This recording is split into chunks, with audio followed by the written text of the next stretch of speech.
Okay.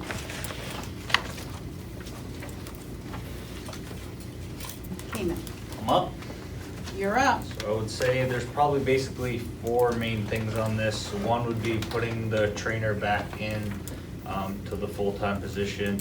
So this year, I know we had talked about working with the fire department and stuff, but I was able to work with the Granite State PT to continue to have coverage just specific to the game, so we'll still fall within the budget that was there, but we're looking to get it back to a full-time thing for next year.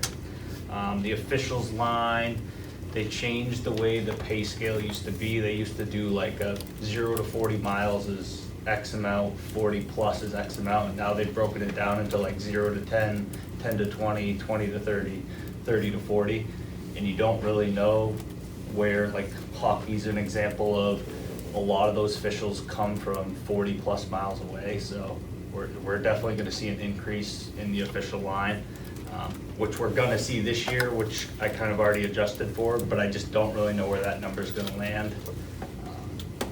Then the big one with the fitness room, so when I was talking with Michael about trying to figure out how we could do this, we basically set it up as like a 2-year plan. So the first year, it would be this amount, and the next year it would be the same amount. The first year, we would try to get, the most needed items in the moment, get rid of the stuff that we need to, move in that stuff, and it would be basically a 2-year cycle to try to get that back to fully renovated. And then the last one would be the transportation.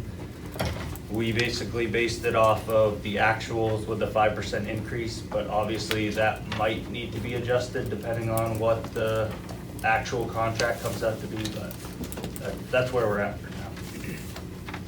Questions? Questions for Cayman?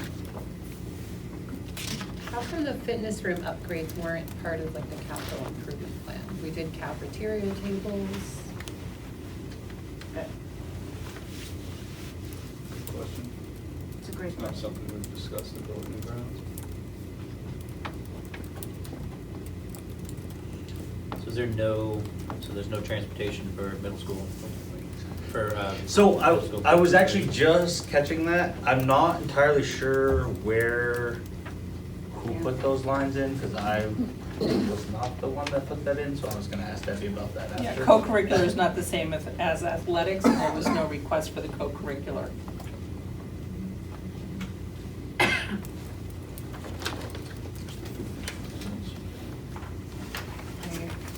Could I get an idea of what the fitness room schedule would be if we got if we spent $21,000? Yeah, I mean, obviously, we'd have to talk about, how we could make that work, as far as finding people to be in there so that. I mean, you can see my issue is that, one, I don't want to spend $21,000 additionally willy-nilly, but if the students can't get in before school or can't get in after school to actually use it, then, and they have to have proper supervision, I get that. Yeah.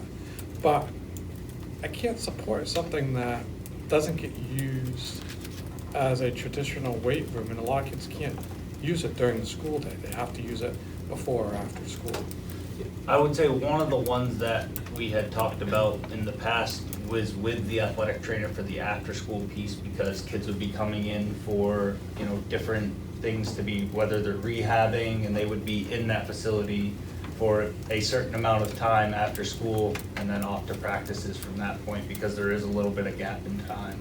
I'd also like to say that, especially since I'm in this room a lot of the equipment is broken and we can't use it, it's not safe, but there is a big chunk of students that still utilize that room. I think there'd be a lot more that would use it, as long as the equipment is available and we have people there. But a lot of the sports teams use it. The PE classes are actually starting to use it. We have a new PE teacher. And I feel like I've been told by somebody at the school that there wasn't anybody there after school, so they couldn't use it, or they wanted to go before school, but they couldn't I use think it, so. there's definitely a need for more, but that doesn't negate from the fact that it still needs improvements and there are students No, that. I get that. I just want to make sure the improvements are actually, students are given an opportunity to actually use those improvements.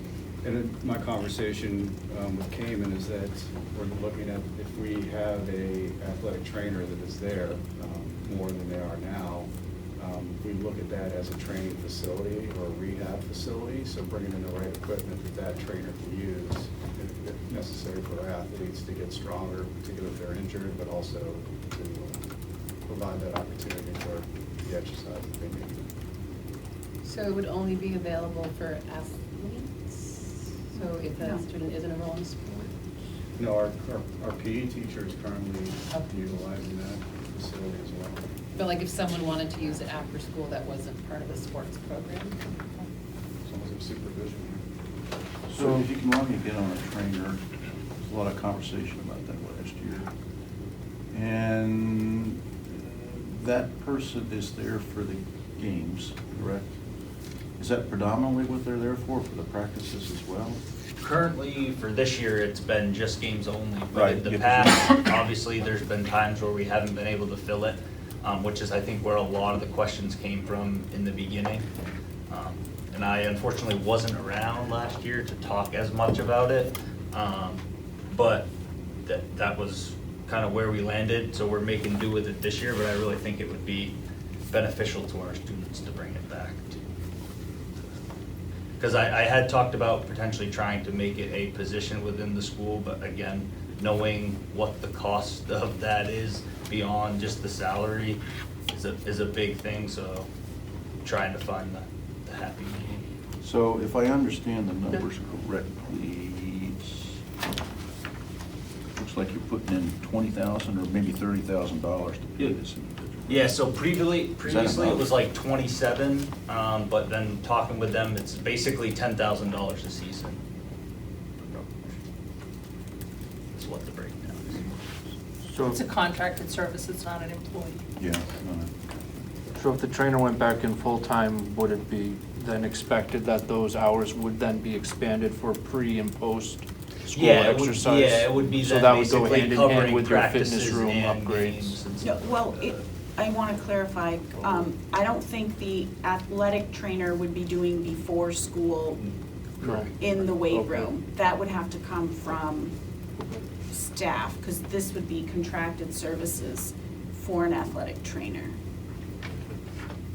I was just hoping that, if you get your full-time athletic trainer, then you could potentially have that person be your weight room supervisor Definitely. sort of thing to kind of check two boxes. but if you extrapolate that out, that'd be, someone would be working from 7 o'clock in the morning till, Yeah, you know, that'd be 5 o'clock Or in the even afternoon. if I mean, then that's- you just get them in like the afternoon portion or where. Can you where we're define best bang. full-time? Because I think I'm having trouble with So full-time. basically what it is it covers while kids are in season for basically practices, like whatever the practice time start is to Okay. the end of the practices that day, or, say you have games and then there's kids that practice after, it would be there for the games and, Okay.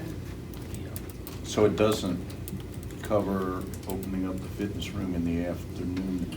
in the past, it hasn't been something that, Is this has been money enough to pay for that? because usually the trainer would come in around that time anyways. Okay.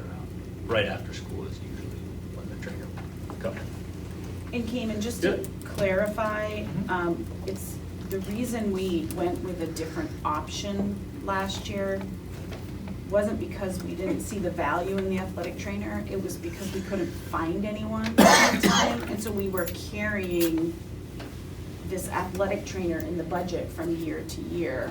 So we wanted to actually make sure that students had access, like there were things that happened at games or meets, and there was no one, like no even emergency services. Yeah, and I would say moving forward, if we are struggling for some reason to find that, I don't see why we couldn't at least explore the emergency service coverage for the games moving forward, should there be some lapse in coverage with the trainer position, if that's.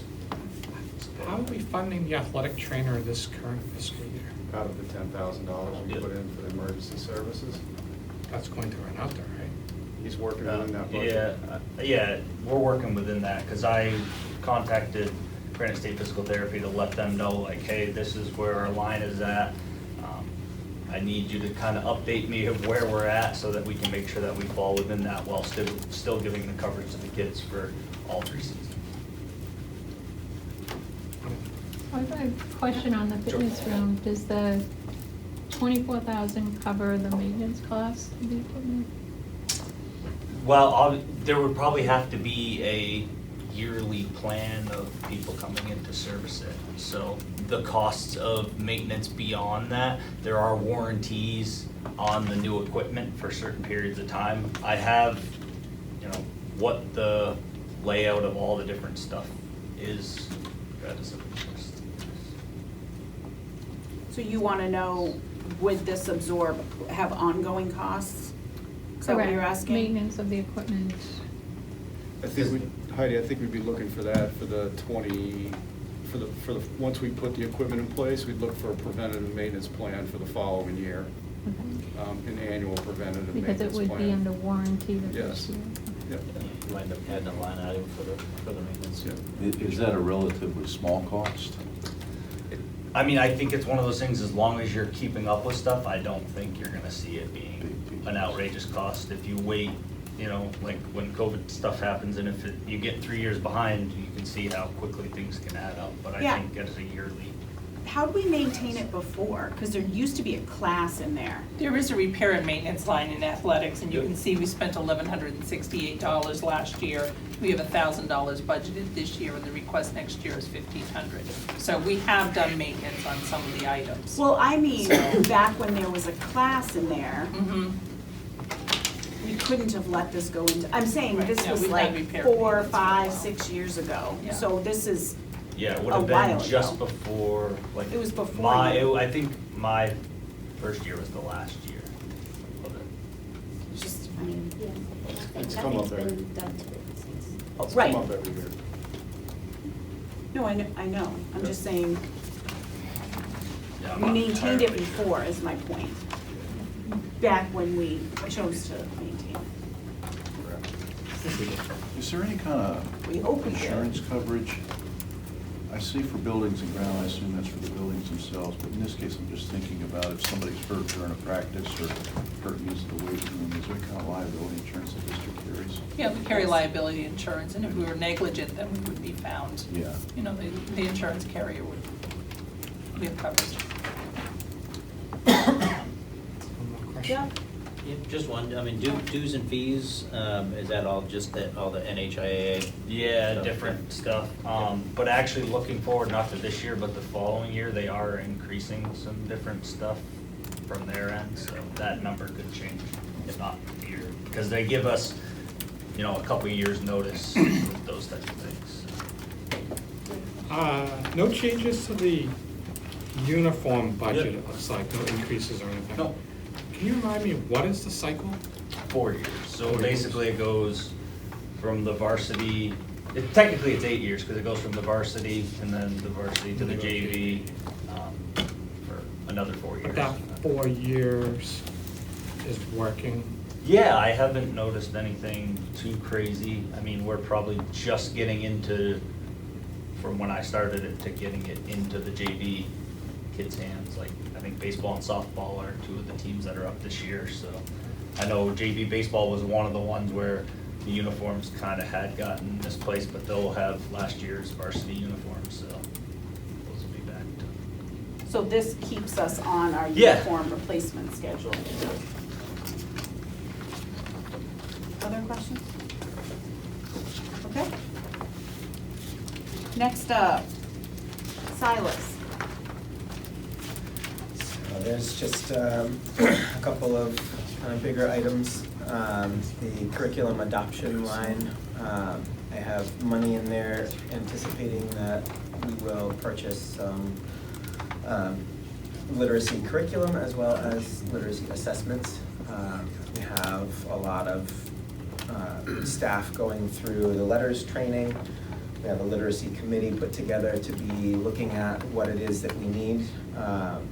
And so I anticipate some more significant costs there. And then under curriculum development, that line has diminished in the past because the actuals haven't been used. And that's for two reasons. One, we've done a lot of in-house work more than, going to conferences or bringing in consultants. And we have been able to use Title IIA money and ESSER money. So with ESSER being done, and the cost of PD really going up, just want to make sure that we have enough in that line to make sure that we can sustain the good work that we've been doing. So those are the big changes. Any questions? What's the data management curriculum? Because there's a $4,000 increase. Yeah, let me just make sure I'm lining up the right numbers. Would you like a ruler? We have different we have an colors. Or there might only be one color left. There's Just one saying. color left. Would you like a clear ruler? No, thank you. Sorry. Debbie was so happy with the rulers. I know. What line's that come out of? Yeah. Debbie, am I right that that's Supplies. front line? Is that the Yeah. main one in that line? Yeah. What is it? So frontline is what we use for our teacher evaluation system as well as PD tracking for teachers. And I'm guessing there's just a rise in costs? Yeah, and that's kind of anticipating what it could be. Okay. Just Talk about the knowing data again, management line. things are going. Yeah, Because the actuals are only like 6,600. right. That's fiscal Like, year that's- 24 or 23 was 6,600. We put in 18,662, and now the request is going up. I believe part of that is also the testing district-wide is combined with the data management, and that's the STARS, and that's Yeah, it's all. so Renaissance. It's all and- the data management, not just particularly testing, so it's combining those lines. So what line went down? So testing, district-wide curriculum, and data management are now combined. So we had spent $6,136 Oh. last year in testing and $6,602 in data management. That testing actually comes back with data that the teachers use for their curriculum development, so we combine those lines. So this is actual to date, right? No, that was last year's fiscal actual, what we spent last fiscal year. The current year budget is $18,662, and that's for all of those pieces. And some of those other pieces that Debbie's talking about, we were able to fund with ESSER. So that's why the actual was less last year. So what happened in '23 actuals for the curriculum adoption that the spending was so much lower? And the reason I'm asking the question, I just want to understand if the 25,000 request is taking that into account, or was there something happened in '23 that apparently was unexpected during the budget cycle? So we were able to utilize our federal grant monies, particularly for curriculum resources Okay. in general. And those federal grants are ending. Therefore, we are looking to put those monies into the proposed operating budget.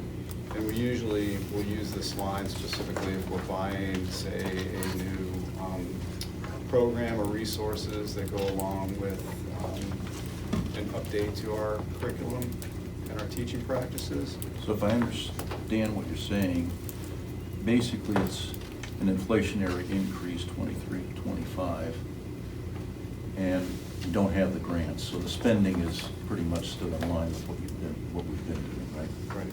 Yes. Other questions? What are you using Title IIA for?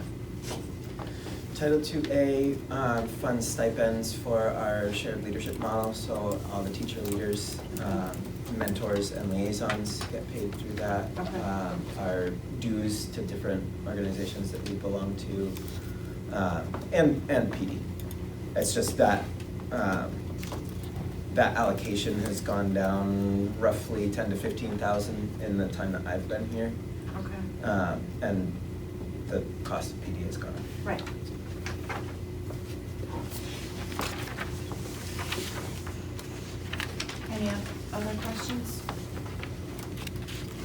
Buildings and grounds. Steve? Anything you want to say? Thank you for the support, I guess I'd start with. Okay. All right, have a great night, everybody. Questions for, How are we doing with positions in buildings and grounds? We're still down one, for one grounds person, we're still down, and we're still down a couple of custodians. So, I probably know the answer to this, but I'm gonna ask anyway. Are there any possibilities of contracting out grounds work if we can't fill positions? Like, I'm assuming if we can't find grounds people, contractors are having trouble finding grounds people. But is that something we should be considering, and whether we can get similar service for a similar pay? Or maybe even less, I don't know. I don't know who I'm looking at So- everybody, but, like, should we be looking into that? is this specific to a line item? Like, are you asking? Yeah, I'm only contracted asking. services. Okay, thank you. I'm just trying to, Yeah, so I'm looking Important at like discussion. contracted services for grounds, for example, on page. So historically, we used to contract the ground service. And it got to the point where we felt we could bring it in-house at a less cost, and it was. It was less for us to bring it in, even though we put at that time, 2.5 people on grounds. We actually saved money. At the time, there was no problem hiring people, however. So I'm not sure that we would actually save money contracting out, especially if they're having trouble, they're gonna have to increase prices of what they're paying. It might depend what we need to contract out. We might save money in certain areas. I just think it's something we should be looking at, especially if we're always down somebody, especially in the grounds area. It feels like we've consistently been down somebody. And whether it's mowing or weed whacking or whatever, I mean. Well, I think the other question is, though, are we keeping It's up? hard, Right, it's a or rainy just summer, something I get it, going but on. to have a full crew would be great. And if we're having trouble hiring a full crew, maybe we look into another option. Are we keeping up with the work? No, no, no, we're not. no, okay. So with the work that's not being kept up with, So Jay, I'm gonna focus you on budget, so if it It relates is- to it the is- budget. It is related to the budget. Okay, From the which, standpoint, if the work's not being kept up with, does this budget request what you need to catch up with the work? okay, that's Good budget question. related. I'll let that go. Budget. I think it ties directly into Sean's point. So if we were to contract out these services, it's something that we would have to go out to bid for, see what those bids come back in for. Historically, it's always less expensive to have your own employees do the work compared to Right. contracting out the services. So if that's a bigger discussion for the Correct. board to have, because I just think it's something that should be brought up. we have in-house employees currently. If looking at a contracted services, we'd have to go out to bid, say, for a landscaping company to help with that work. But So I understand it's a that. little- yeah. My question is, you're assuming apparently you can fill a position. If the position gets filled or whatever, does this budget reflect that you catch up on what hasn't been done? Or you still need money to catch up on what hasn't No, been but I done? filled the position now would be okay next year, as long as the person stays. Okay. That's the problem is, if that person stays, 3 people is a great crew, and we can get everything done with that. Okay. But we've been so long without that consistent 3-person crew that things get let go. So we can put it on the agenda, like if we wanna talk about contracted, like to catch up or whatever support.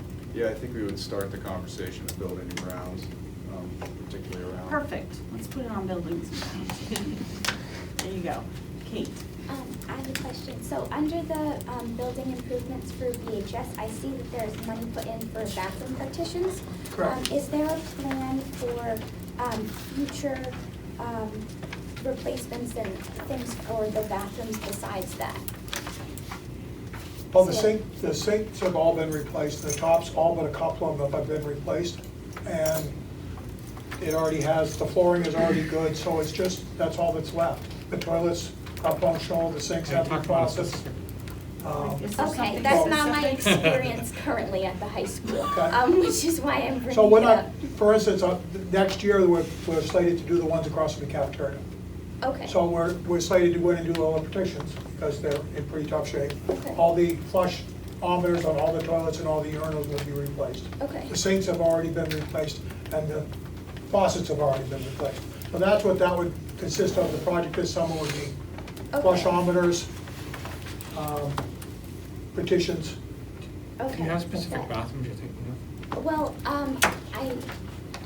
all of them. But I guess, that makes sense. I'm surprised to hear that the sinks have been replaced because there's at least one in each of the bathrooms that I use that does not work right now. But that might just be something that is like not a replacement thing, maybe it's just a repair type of situation. Kate, does the sink not work, or is there something about how the sink works? Like Well, example, there's is there what I only know- cold water? Well, there's only cold water in all of them. We don't have hot water in the 2 bathrooms that I used today. I made sure to check. There wasn't any hot water. And then there's one sink that I'm positive there's no water that comes out of it at all. And then there's another one that stopped working a couple days ago where there's supposed to be like if you hold it down, if you press it down, the water comes out for long enough for you to wash your hands. It stopped doing that. It's only if you hold it down and then as soon as you let go, it stops. So it's still functional, it's just not. Yeah, I think we're So I'm talking like 2 different assuming- things. So true, that would be repair and maintenance, but I'm assuming, I'm looking at you, Mr. Finch, but I'm assuming somebody at the high school looks at whether things are working and there's like a repair ticket. I'm making this up, I have no idea what you do when there's something's I have talked broken. to Steve about a number of the issues, and he talked to Rowell's at one point, and it was like 13 grand to come in and do some of the work. So Steve was trying to, find more cost-effective ways of addressing some of it. So I was just wondering if there was a plan like set up for that stuff. There's also some other problems, but there's. I would say, as a student rep, I would value your input as to like, if things aren't working, Right. Yeah. that needs to be said, and you can write it Like up there's mold the on the ladder. floor of one of our bathrooms and like there's puddles that never go away, so that's why there's mold. And these So are it's- just it's the girls' bathrooms, right? Yeah, I don't know what it looks like in the boys' bathrooms, obviously. Okay, So so, like they're functional, and I think they're reopening one of the bathrooms, but that was a separate issue. Yeah. That's exciting. let's not go there. I have a daughter that refuses to use the middle school bathroom. She waits till she comes home. So, yes, so that would be, I don't know where that goes. Repair and maintenance, like what needs to be replaced.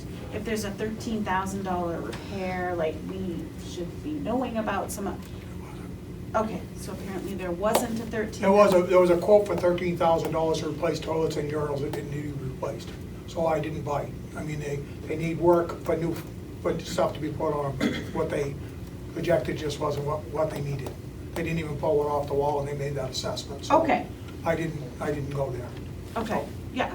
Do we have opportunity to invite our student reps to attend a buildings and ground meeting to discuss the? Yeah, I mean, we could. This is It's not- valuable information. Yeah. And I don't mean to like, I'm not trying to blame it on anyone, or I'm just saying like, currently, that's the situation, and I don't know the budget very well, so I don't know what it all fits into, and if there's already money for repairs, for those problems, but I just wanted to make sure that I brought it up. Don't be worried about presenting facts. And there are line items for repair and maintenance, so by school. Correct. So, Yeah, I mean, I think we're talking like repairs and maintenance of things that aren't working, and then there's another piece of, like, I know at Canterbury, we still have countertops that are laminate, they're coming apart, it's like, we wanna replace those, we wanna get those to the standard of, what's the material? I forget. Corian. Yeah, Corian. So, like, those are things that are bigger projects, but we wanna kind of go through those, you know, bathroom by bathroom, do a few out a year, to kind of knock those out. But yeah, I mean, I think certainly that feedback is good to have. I mean, we do walkthroughs of the building, we just did one at CES, but do You it don't once a use the year. facilities when No, you- everyone. Well, falls I into- believe we were at the high school and there were meetings happening in the bathroom. But if they're Yeah. not using it, they're We not mean in the gonna run the bathroom. sink. But you didn't try the sinks. Maybe not that bad. I'm just kidding. Okay, so so yes, those are issues, and then these are budget requests for the next year. So, page 3, under building improvements, CES, where it says bathroom partitions, it's more than just bathroom partitions, right? What's that? It's more than bathroom partitions at Canterbury. Absolutely, It's yeah. We have some cracked toilets, we have the sinks, the countertops need to all be replaced. I would say all the flushometers need to be replaced. We got some good faucets, that's it. Everything else in the bathroom needs to be gutted. So it's more than bathroom partitions, that's what Correct. you're Yeah, saying? it's just the description is very not clear. It's a higher amount than some of the other buildings, and that's the reason they need more. So bathroom partitions is really just to start, and then everything we piggyback off of whatever else needs to be done in the bathroom, we're gonna do for that money. Consider that bathroom upgrades. Yes, thank you, that. So as we look through this, it says like building improvements, CES, BES, BMS, BHS, and then nothing. So when there's no school listed, is that the SAU building? Yes. So do we not heat the SAU building? Because there's no line item for heating for that? Or is it included as part of, it's on page 1 of 3, heating fuels? So heating fuel is the pellets, and we don't have a pellet stove, a pellet boiler. So the SAU office is actually on page 2, which is the propane. It's the second line down. We deal with propane. With no. It just says propane. It just says Yeah. propane, right? Yeah. Yep. So do the schools use propane for something else besides heat? They have, some of them have propane for the kitchens, and then they also have propane backup. Okay. Thank you. So, oh, go ahead. Does Shaker Regional, are they on a contract for propane? Who's it for? Right.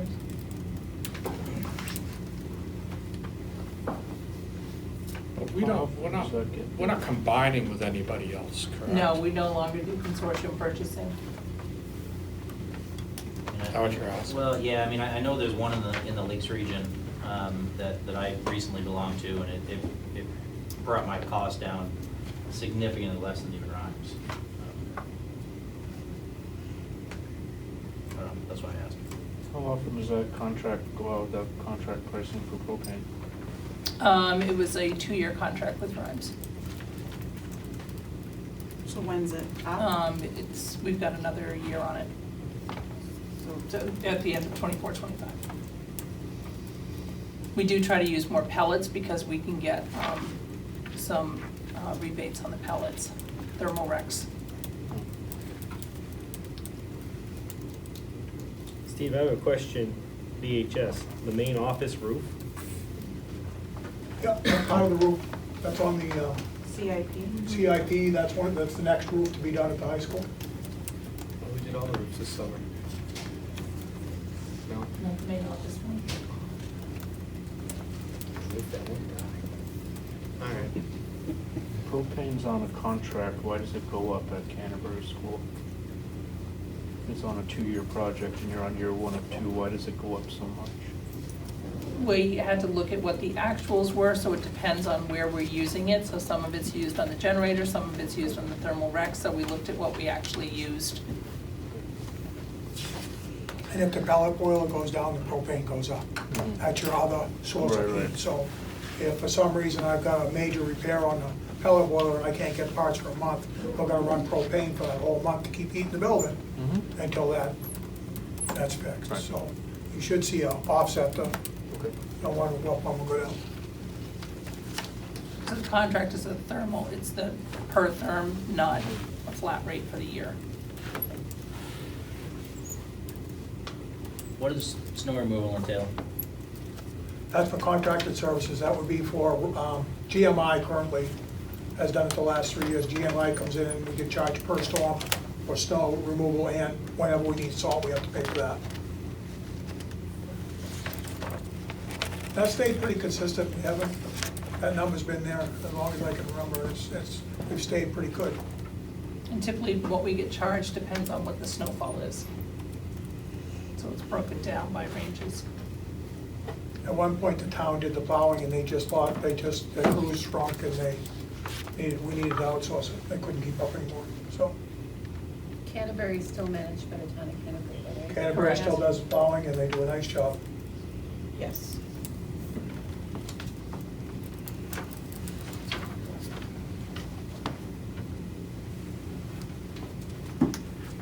What's the new equipment at BHS? For buildings? It's 5,600. Custodial equipment. Vacuum cleaners. And a carpet extractor. No, vacuum cleaners. No, I heard that. Carpet extractor. Oh, Carpet thank you. extractors. So we bought new equipment for these buildings when I first started. Yeah. So it's been about 5 years since we bought, the vacuum cleaners have gone 5 years. These upright vacuum, so that's pretty good. No, because you told us about the vacuums, and then there was no explanation for the 5,600.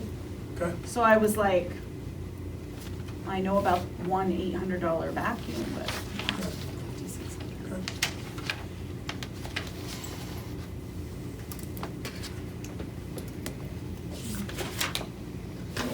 Other questions? Why is telecommunications up? Abby? So,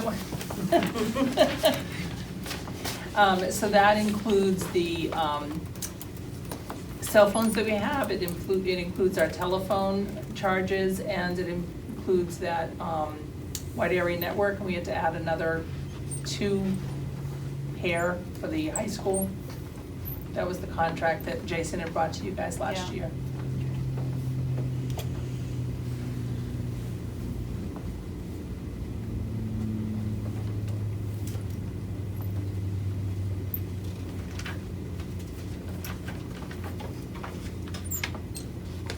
Anything else? Okay. Technology. Are our co-technology directors providing this?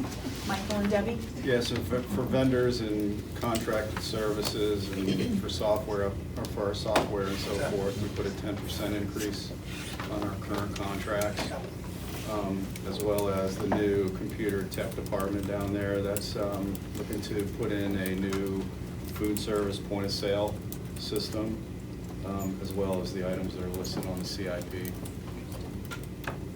What does food service point of sale mean?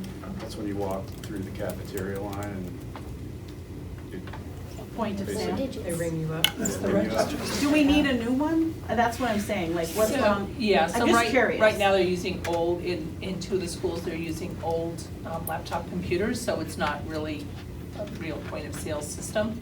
Okay. So it doesn't work So in ideally. that description, are you saying part of it is budget, part is CIP?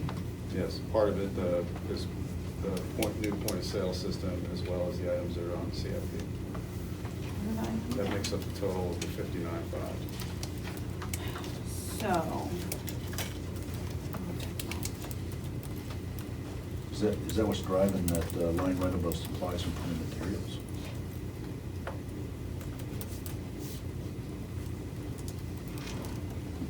So the majority, so keep in mind that supplies and printed materials is the total of all of the lines above it. Between Where software tech department?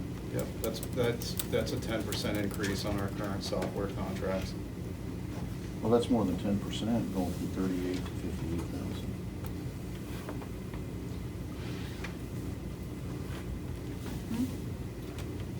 that's not a total, I don't think. I think that's a specific line item, isn't it?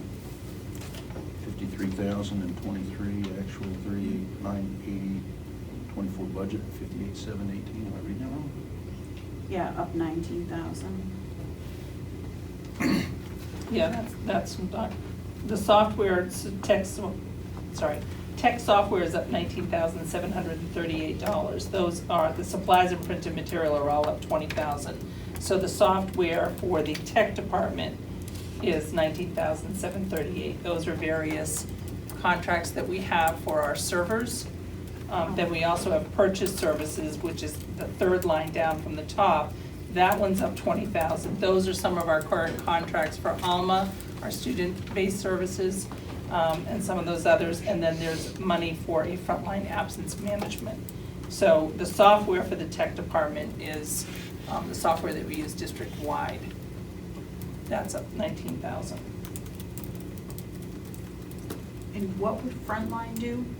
Frontline is an absence, we already use Frontline for a couple of things. This would add an absence management system, so our teachers would be able, and support staff would be able to log in, report that they're gonna be absent, and then we would have a substitute module that they would be able to, we can do our subs through the same program. And then the other thing is, when you go with this system, as administrators, we'd be able to see other subs in the area and invite them to join our pool. So the thought is hopefully that we increase the subs available to the district. So Debbie, I'm making sure I understand. That line that says software tech department, that's not a total, that's a line item. That's a line item, right. The supplies and printed material, software is considered supply and printed material. So is there one particular software product that's driving the bulk of that $19,000? It's not one particular, it's a composite of multiple softwares that we use in our tech department. That you're already using, you're Yes. not buying a new feature, is that Correct, right. It's a big increase. Mm-hmm. There's a lot of softwares that it's a yearly. Yeah, I mean, it's a Yeah, subscription. and some need to be Yes, upgraded.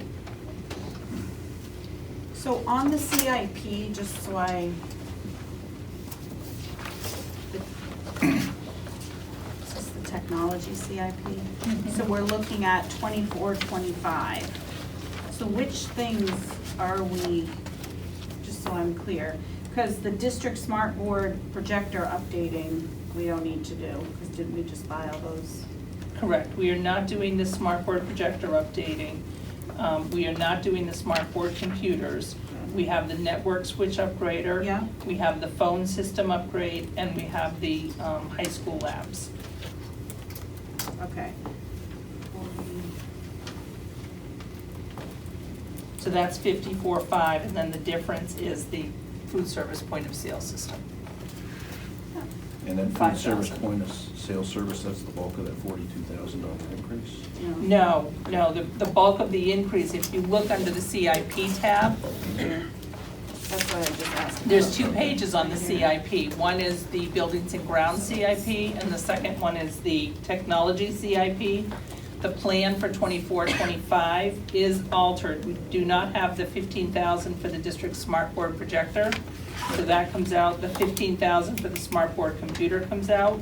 But the other 3 items are 10,000 for the network switch upgrades, 30,000 for the phone system upgrade, and that's a software upgrade for the phone system, and 14.5 for the teaching at the high school labs. Those 3 items on the CIP are $54,500, and then $5,000 would cover 2 point of sale systems for the food service program. What is teaching high school labs? So there's a couple of labs in the high school, and we need to upgrade the computers in those labs. So this would be one lab, one But it's a lab. computer. Right, I'm like, what? yeah. Why is that technology? But now it's, You're welcome. Oh, you were thinking science lab? yeah. Okay. I was very confused. That would be in the 1100s Well- under science. That's what I was thinking, so that's why I asked. Yeah. We'll see that next year. Well, You like that segue for you? Yes. Human Dewey Decimal System. Huh? Human Dewey Decimal System. okay, any other things on Oh, I technology? remember it. Okay. That's it for administrators. However, 2 administrators, 3 administrators get to stay. Lucky. 3, who's 3? Tanyelle? Oh, hi, Tanya.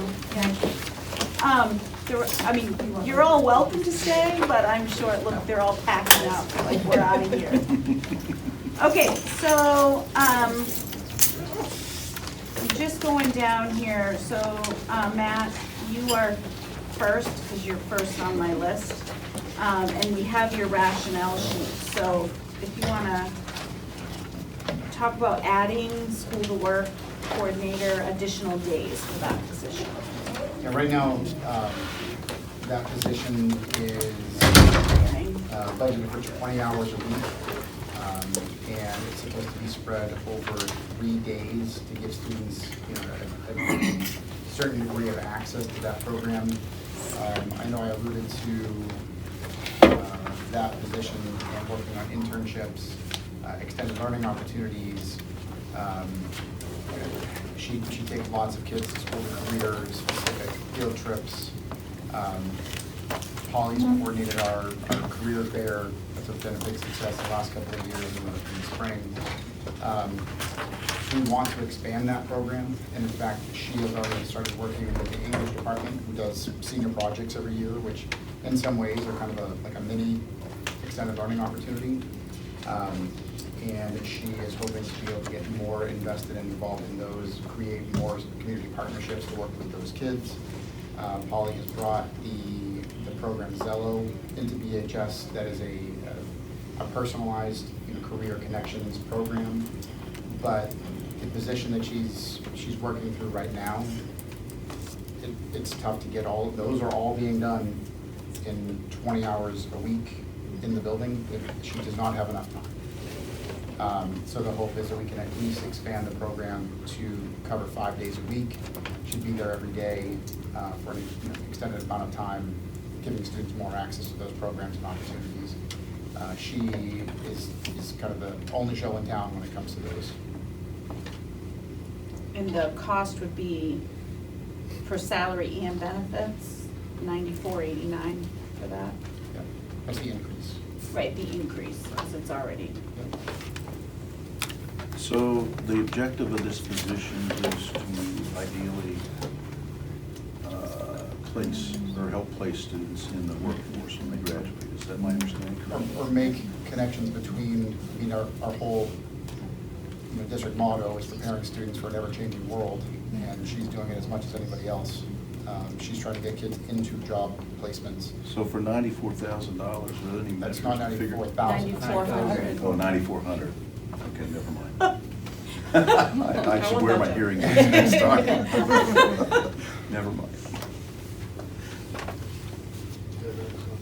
So I know Mr. Finch put in for a full-time position. What's in your budget is, it remains as a part-time position. However, it's 5 days a week, 5.5 hours a day.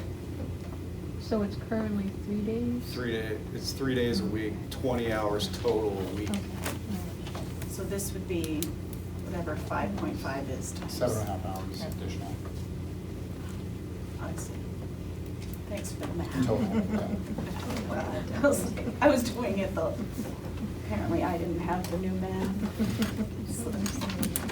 Or a calculator. Yeah, or a calculator, yeah, or a calculator. Can I borrow one? Just kidding. Any question, any additional questions? Well, I have one. Is she designing ELOs now? Yeah.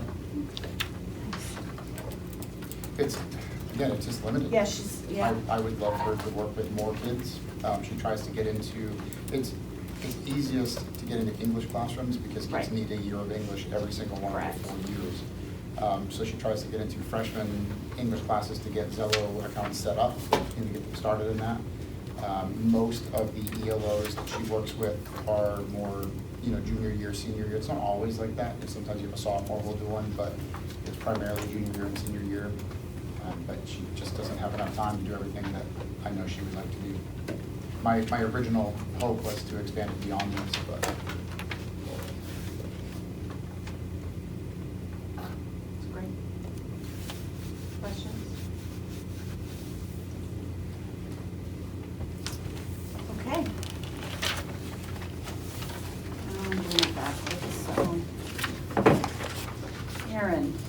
BHS math tutor. You mentioned this at the end of last year, so. Yes, and it was Not also surprised. part of my first principal's report of this school year. And that way you'd have that information ahead of budget development. But our student needs are showing that we need intervention support for math. We already have it in place for literacy, and it's going very, very well for literacy. But, you know, there isn't any personnel to support that with math yet.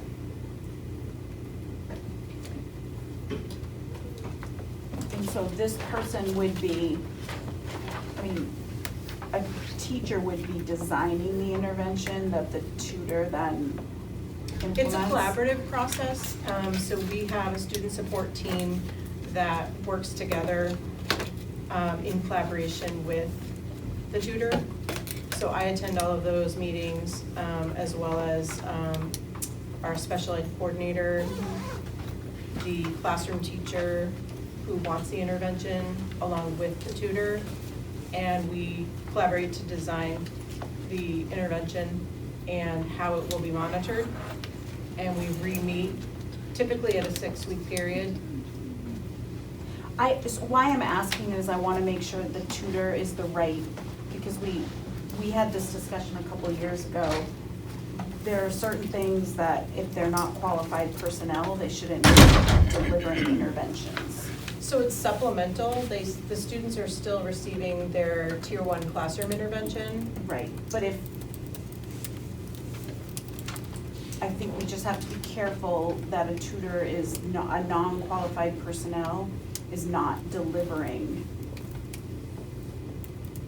things that a teacher should be. So I just want to make sure that's why I asked the question the way I did. Right. Because I want to make sure that, yes, they can carry through things, but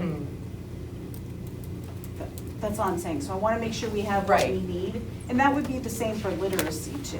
Right. So, Would you be willing to provide more data than this? I'm just looking at this one grade and we followed them through and I mean, to me, there could be other factors that are going on. I mean, staff turnover or new personnel, just that it shows that they clearly have the ability to learn because they're performing for 2 years in a row and then dropping off.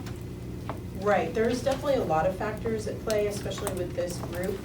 Silas and I worked together to put this together, and we chose to highlight this group because we had 3 years of state assessment data in order to show their progress over multiple years. There's certainly different pieces, like the fact that there was some loss of instruction during COVID. The second year data is when this group was in 4th grade and they were in 2 very small classes and they had the extra support that an interventionist would provide through their own teacher. That next year, they all came back together as a 5th grade class, so that doubled the class size and therefore no longer had that small group setting. We also had a couple of kiddos move in. So there's all sorts of different factors. And I'm rehashing what I've already spoken to you about at a previous report. I can certainly provide more data, but what we've been seeing in the last couple of years is more and more folks saying, I wish we had something in place for math. And that they would definitely be accessing that. We regularly check on student performance throughout the school year, school-wide, typically through our STAR math program and our IXL math program. And we can see who's struggling and who's above and who's just right. And teachers do a great job of differentiating. Sometimes they'll pull a small group aside, but we're just finding that it's not enough to meet the need. So what's the kind of time, if you told us, I apologize for forgetting, what are we looking at for time in the building, or time engaged with students? My request was for a full-time tutor. What Michael is moving forward to you is a part-time 3-day a week. 3 days and 3. position. And the bulk of that time is spent directly servicing students. They do have a little bit of planning and preparation time, and they help with duties such as arrival or dismissal, things like that. Do we have this in place in Belmont and Canterbury doesn't have it, or is it not in place in either school? Belmont has Title I programming that allows for a greater amount of tutoring in general. How does this work with the contract with the teachers? It's considered a support staff position. So It's not part of the collective bargaining agreement with the teachers. do you foresee after this particular budget cycle, it would be something you want to continue to do, or you just don't know yet? And I asked that question because I wonder at some point if this becomes an issue with the teacher's contract. I don't see it becoming an issue with the teacher's contract, because we would keep, our tutors are under what were the previous support staff collective bargaining agreement, which no longer exists. It would remain as a support staff position. So I don't see it having any impact or negatively or positively on the teacher's collective bargaining agreement. The decision to continue with it would be based on the data to see the effectiveness of the position. Yeah, no, I appreciate that. Do you look, or do you have data on, obviously not student identifiable data, on the STAR or the Excel math in the younger grades? Yes, we collect that from K to 5. No, I'm asking, can we see some of that? I'd need to know specifics, what you'd want, but absolutely we can put something together. I don't know, I'm looking at Jill, what would we want? I'm just saying, like, to show, like, this shows a cohort, but where's the rest of the school at in terms of data to support the need for it? Like the diagnostic report just for the grade levels?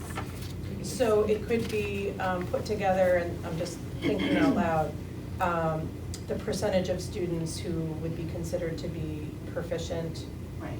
the students who would be considered to be below proficient and exceeding proficiency at each grade level. You're talking specific STAR, right? The diagnostic Yes. report for STAR. Yes, because you can like oversee the whole grade level. Yes. Who's even on the cusp of. Right. Right. And we look at individual students. Right. As a team. Right. That makes sense. Okay. That could be part of my next board report. Thank you. Which is due in just a few days. This wasn't one of the positions we had cut last year, No. or you didn't look at it? No, this is brand new position. We didn't cut any positions at CES last year. Well, No, last year, We added, didn't we? the 6 positions Right. were vacant general classroom assistant Okay, positions. that was my question, In- thank you. In the Belmont schools. Yes. Okay. I do believe CES had a math tutor several years ago, like before I came. That's my understanding. Yeah, we had 2 people that were doing both math and literacy, and they were actually considered assistants. They weren't under the tutor line. Is that the Rustler? The Rustlings, yeah. So that would have been pre my kids. I mean, Rustwicks were there, but they. We had them in first grade. I remember they did because we did reading groups. Yeah. And we were assigned to reading groups based on where you were. Yeah. Interesting. Mrs. Russell was a reading specialist. Yeah, Yeah. yeah. We often And Mr. get Russell people who are was overqualified. for math. Yeah. Oh, I was there. And then we're very Fourth fortunate. grade. Any other questions about the math tutor? CES math tutor. Now the CES secretary position, moving to a 255-day from 206. Correct. We're looking at this specifically for consistency throughout the district. All of our other schools have their secretary at 255 days. I see the need at CES as well, particularly during those summer months, as well as during any time we have a school vacation and the office is still open. Well, and you note in here, not just consistency, but getting all of the tasks done in the allotted days is I like how you say challenging, but it really probably means. It's impossible. Right, but I appreciate saying it's challenging. Yeah, unobtainable. So, question, when you're saying, like, BES also has a school year secretary, so you're saying in addition to, So the 3 Belmont schools all have a head secretary that works the 255 days, but they also all have a school year secretary okay, in the front office, a second person who works, I believe it's 194, Debbie could correct me. Depends on the school. And so we're the only school that has just one person, which is fine, but it's the 206 that's a real challenge. So for example, Tuesday's teacher workshop day, my secretary won't be in the building. We have parent-teacher conferences. I have to be able to let people in the door and answer the phone, but I'd love to be able to attend conferences and be supporting my teachers and meeting with families. So I'm pulled because of the lack of days.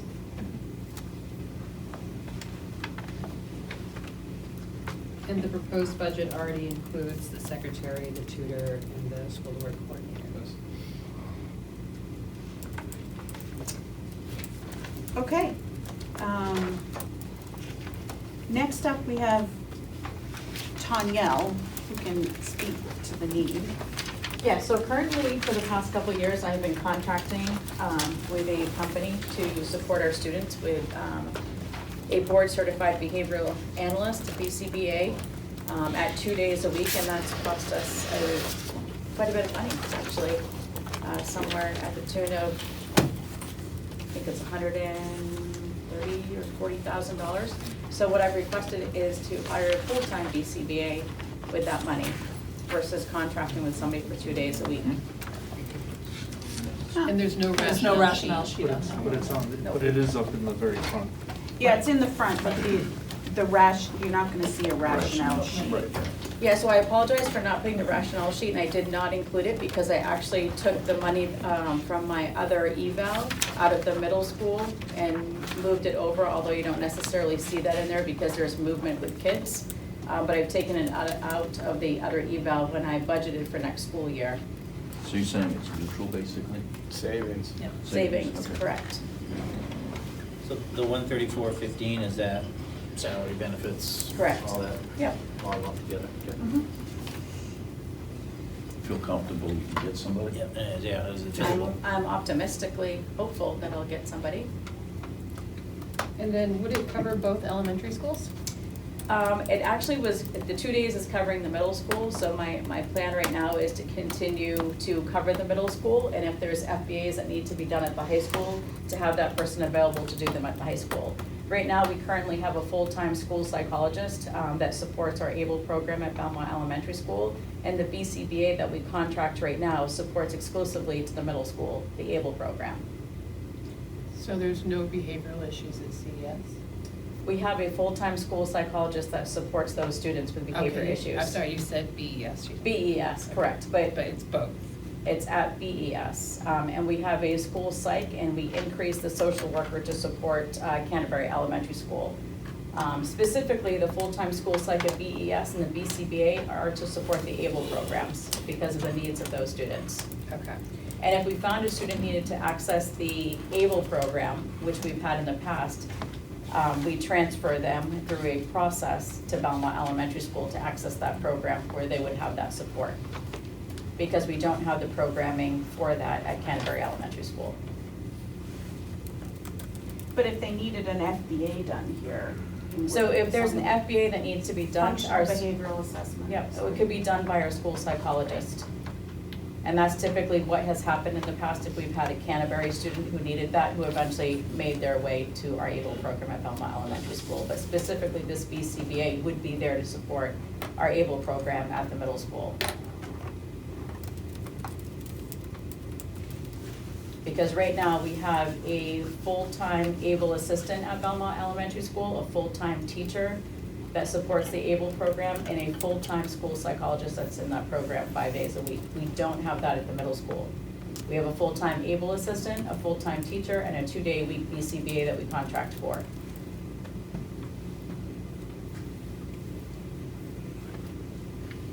So we built the room, Mm-hmm. just, so now we need the staff to. No, we have the staff to do that. What we have is we're paying somebody over $140,000 for 2 days a week. So instead of paying a contracted service for 2 days a week, $140,000, I'd like to take that money and hire somebody in-house at 5 days a week. That gives us more flexibility for our needs throughout the district. But their primary location will be at Belmont Middle School. We don't have the need for BCBA support at Canterbury Elementary School At this time. at this time. Look, I should knock on some wood before I. This jinx position would myself. not be part of the collective bargaining. No, it'd be a specialist Specialist. contract.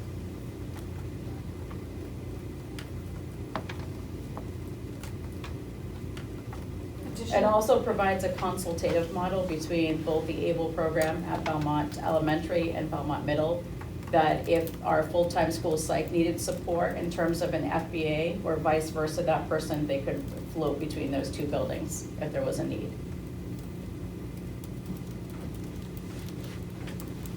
But the program at BES is working really well, so I wouldn't necessarily change that, but there would be a consultative model for both of those providers to work together. So what you're saying is you can take the $140,000 and continue to pay 2 days a week, or we can take $140,000 and hire a full-time person. That's what you're saying. That's exactly what I'm saying, it's a better use of money.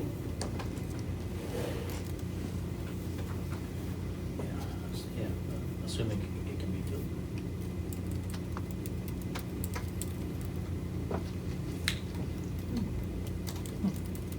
Other questions? Okay, Thank you for your consideration. thank you, Tanya. Okay. We don't have non-public. Really? So next up is November 13th here at BES, and that will be a normal board agenda, but also a budget work session as well. So it's both. Do we have an agenda Well, that's for what I- the budget portion? I thought you were gonna create that. 13th, we moved it. So I should have the health insurance rates by then. They're due to me by November 10th. So, Default budget too? pardon? Default budget? Not by Well, 13. no, because, yeah, November 15th is when the teachers have the deadline to give me track change notices. So those would have to go into the default budget. But at least the health insurance information should be available and in there.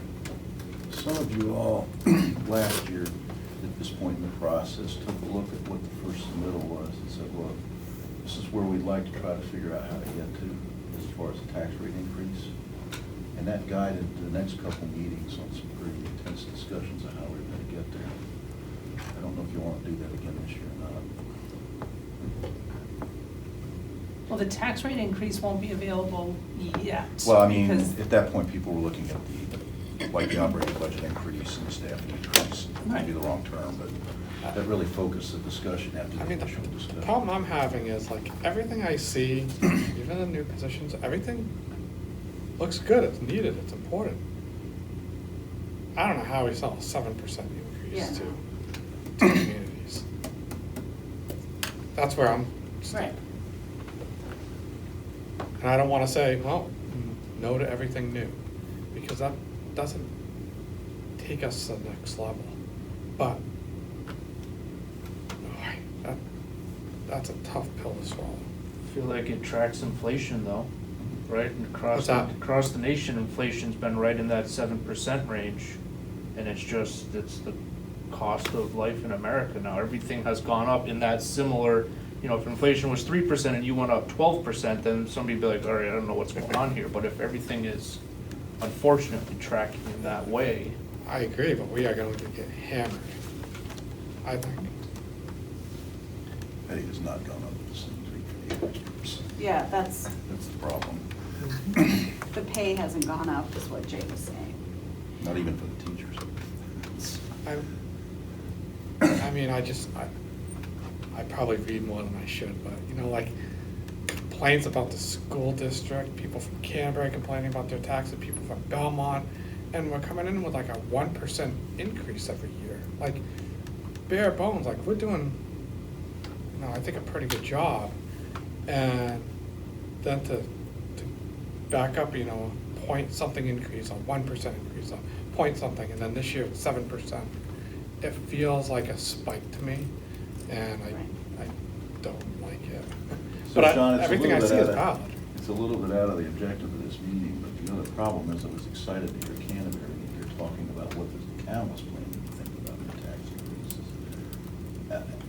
I'm still stewing over last year's budget where we added staff to Belmont and the population got smaller. So I don't know if there's any chance, probably not this close to budget time, but it just doesn't seem to be coordination. You all are like 60% of the total taxes we pay, but the town and the state are the other piece of it.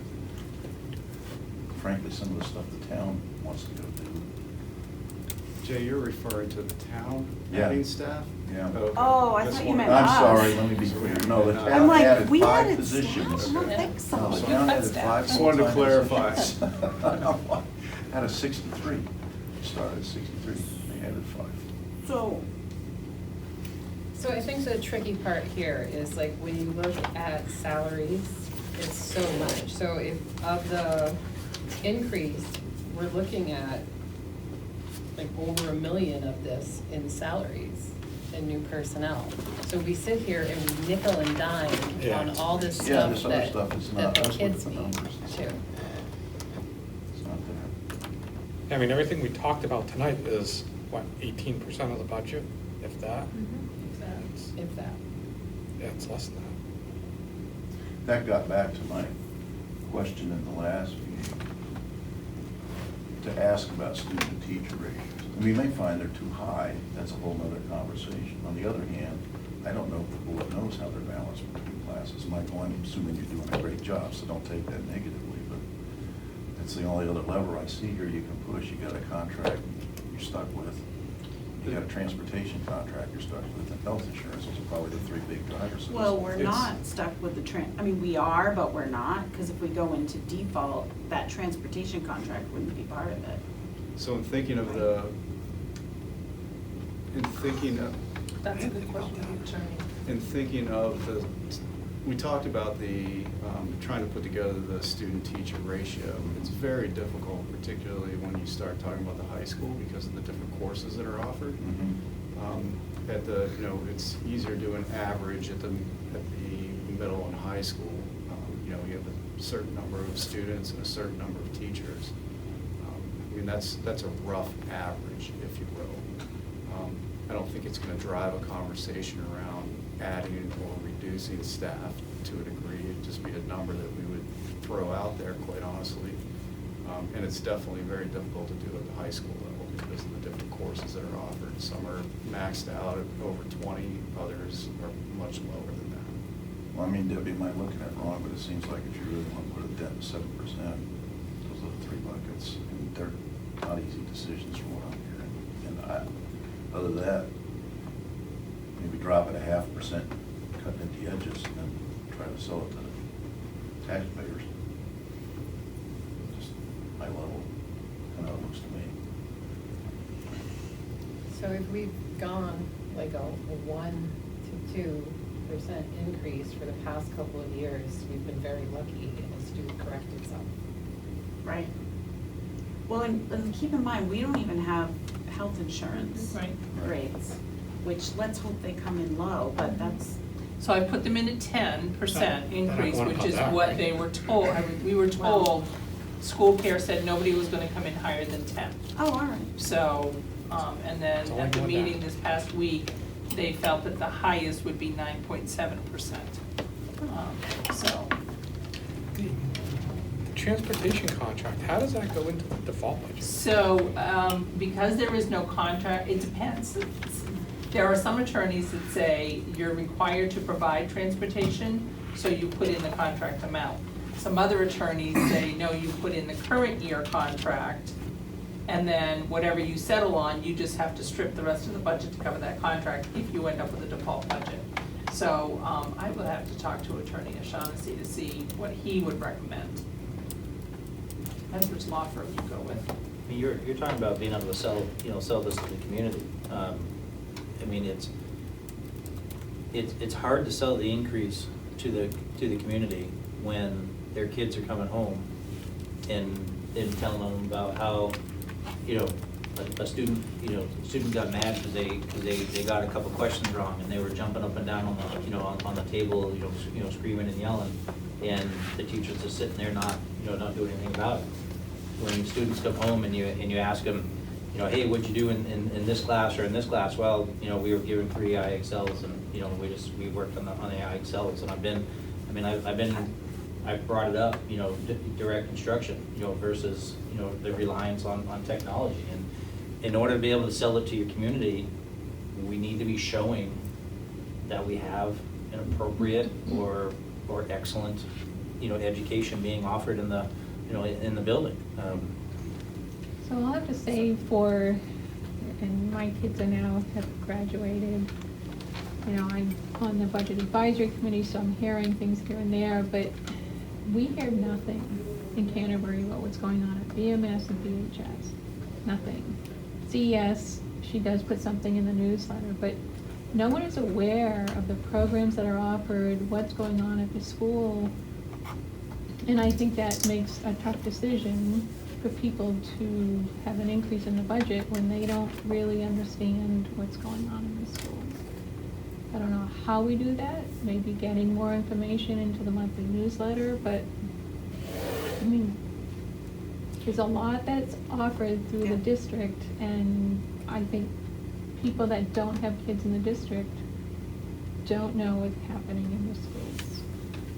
I think the newsletter is a great idea, because that's pretty much how everyone in Canterbury knows what's going on, pretty much. And they have an email, Canterbury townwide email as well. I mean, I think this is, I agree with this. I think this is a larger discussion around our communications. Right, but I'm just saying that'll help budget-wise. It definitely will, and I know not everyone or not a lot of people are on Facebook. There's great things happening on the Shaker Regional page. And I know you post in the different, about the robotics stuff. And it's unfortunate to me that that's not getting out widely in the Canterbury community, or for that matter, I don't know about the Belmont community too. So, but that's also a communications piece, because somebody has to do that, which means money, I mean, quite frankly. Well, they used to do it. They used to put it into the newsletters. I think it was the principals of the schools would submit it. And they'd have. But anyways, I'm just saying that makes a difference with people, how they're going to support a budget increase. So we'll have to put together an agenda. I mean, at least it's a regular board meeting. I mean, I don't know what data we'll have to relook at. We're gonna get clarification on music,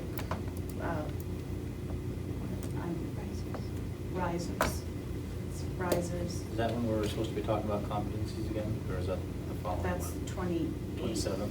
Isn't state assessments? You have a lengthy agenda on the 13th. You have principals' reports, Silas is presenting the SAS report.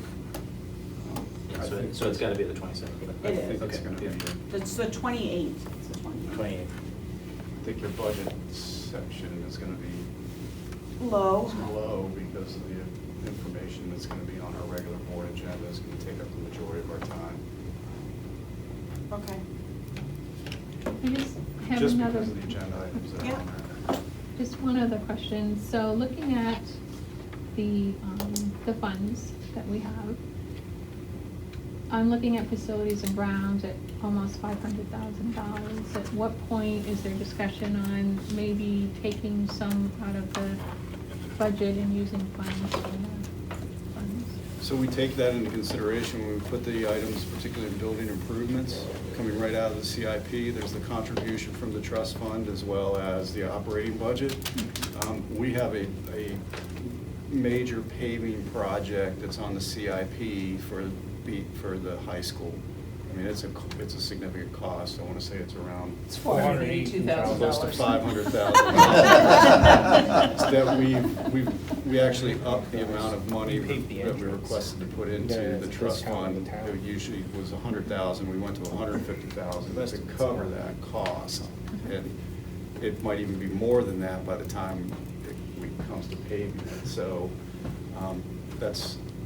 we do take that into consideration, the amounts in there, but that trust fund we're building up for that paving project and some other major projects on the CIP. You know, while you're on the subject of building grounds, the thing I don't understand still is if you're short-staffed, and stuff's not getting done, it's not clear to me it's reflected in the CIP or the repair and maintenance budget.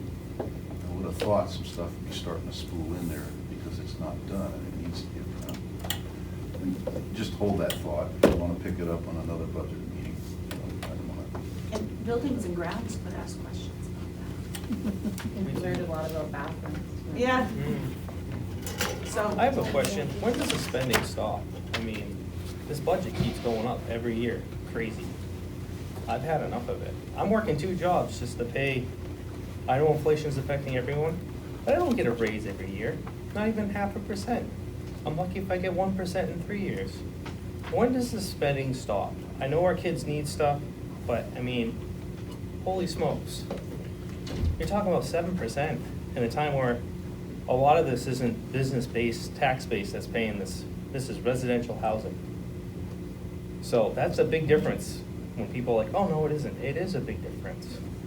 So like, I'd like to see 3.5% increase, but I know, like Sean says, I see justification in all that was presented, but I mean, come on. And that's. We need to really look at this, not just be like, okay, 7%, we'll go with it, we'll try to sell it. I agree, we need to look at this. So we have to be ready to figure out if we don't want 7% or if we wants the wrong term. What are we gonna do? And that is our task on, probably not on the 13th, based on what you were just saying, but.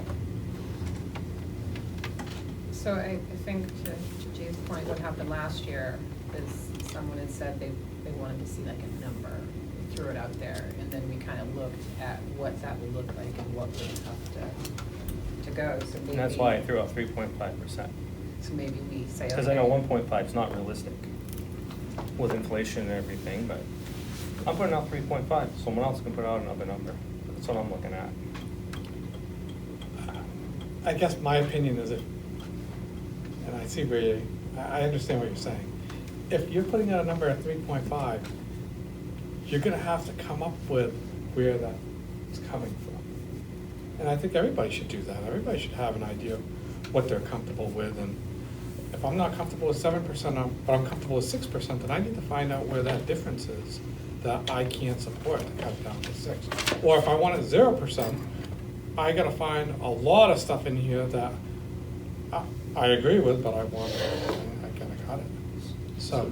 Yeah, so this probably will fall on you a little bit for crunching the numbers, but if all of us have a genuine concern about where we're at, if we're looking at 1, 2, 3, 4, 5, percent, we probably should have a baseline of what, where we're at with salary increases, across the district, and say, here's where we're at for a minimum increase, from last year to this year, and then we work from that.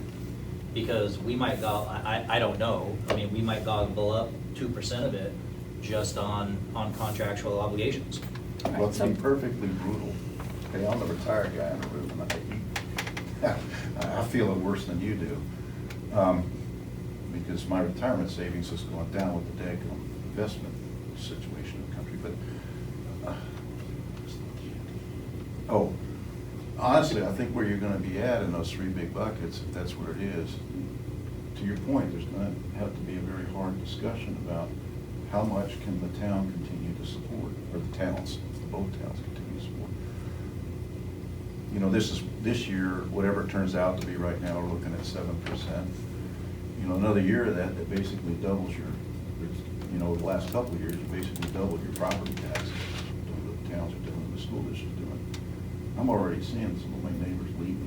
They cannot afford it. So I think perhaps looking at this through what is contractual obligations, to Mark's point, like essentially what would be in the default budget. I mean, that's what you're talking about, right? Because it'd be contractual. I mean, the reason I always bring up the default budget is, if the default budget comes in at like a 6% increase, I'm going, I mean, what can we do? I mean, we can certainly cut in areas that we haven't before, but it's not like we're adding all kinds of fluff to the budget. We're basically at what the default would have been.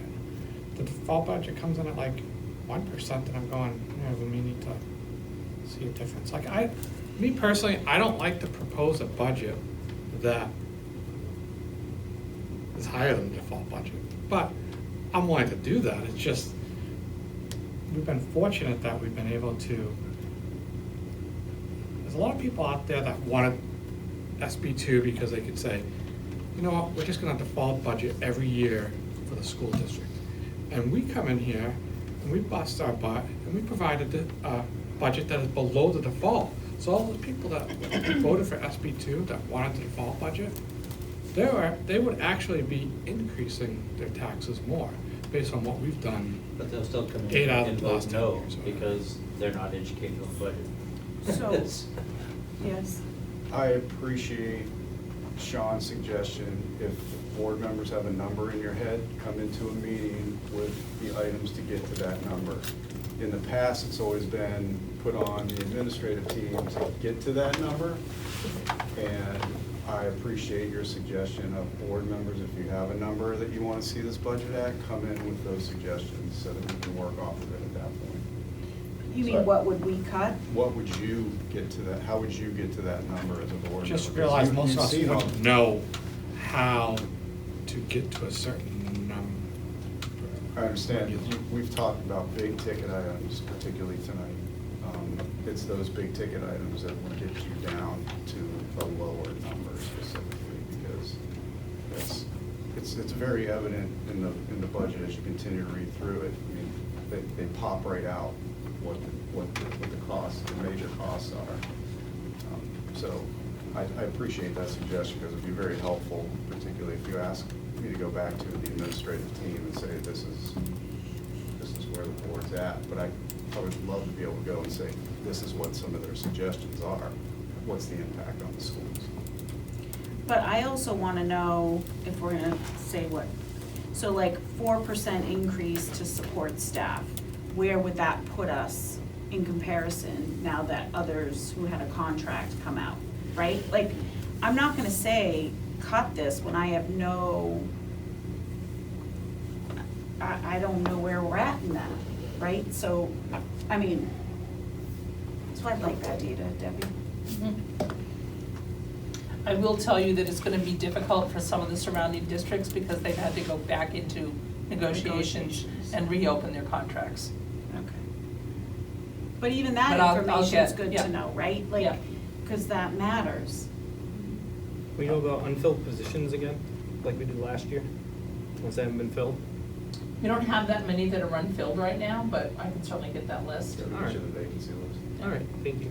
Fortunately, it's much smaller than it has been in the past. So my suggestion would be, you have a number in mind. Maybe what Debbie could do is just say, pull out the big tick, to your point, the areas where there's money there, maybe you can't afford to cut it, but the bottom line, if you're gonna get to some number significantly below 7%, there's probably 3 or 4 or 5 buckets. You don't have any choice. You're gonna have to open them up and look. And then what you're really gonna have to consider, I think, is, I'll say reduce scope of services. And whether or not that's something the board's willing and tolerant to do is a tough sell. And then if you go to the taxpayers, say, look, you wanna get it down, here's your communication. This is what we have to cut to do it. And I'm not saying you would support it, it's a way of communicating. The only way to get this number down, these things have to go away, and then put it in the newsletter, and people would go, well, that's That's too much. I mean, that's how we did it in some of my businesses. Debbie, you don't have to get the number right now, but say somebody wanted to have like a 3.5% increase. How much dollar amount from the proposed budget we need? And not right now, like you could email it to us or whatever, but just to give people an idea of, you know, if I wanted a 3.5 or 5, like just throw a couple round numbers out there for percentage, and then what the dollar amount equivalent is of it. That might be easier for people to I still. Be $900,000, wouldn't it? Because we're $1.8 million, puts you to 7%, you cut that in half, is $900,000. So you gotta come up with $900,000, so bring it down to 3.5. But we don't know what's contractually obligated also, so like. I'm just doing rough math. No, I know, I'm just saying that's. Without a calculator. Okay. But for the collective bargaining agreement, and you stuck with the head count. Again, I'm not proposing to cut head count, but unfortunately, if you really want to cut into this budget, it's probably an area you're gonna have to You mean discuss. reduction in teachers? Yeah, I'm not going- proposing it, I'm just saying, I- to make a dent, it's an area you're gonna have to discuss, I think. And if you don't want to, that's fine. No, I'm just saying what me, individual board member, so, You're talking cutting positions? correct, cutting teaching. Well, Yeah, I mean, I'm saying if you there- throw out there's the white elephant in the 3.5%, room right there. if you is throw out reduction in 3.5%, force. and you wanna figure out how to get there, I don't see how you can avoid that discussion. Maybe Well- a 6% increase, you can avoid it.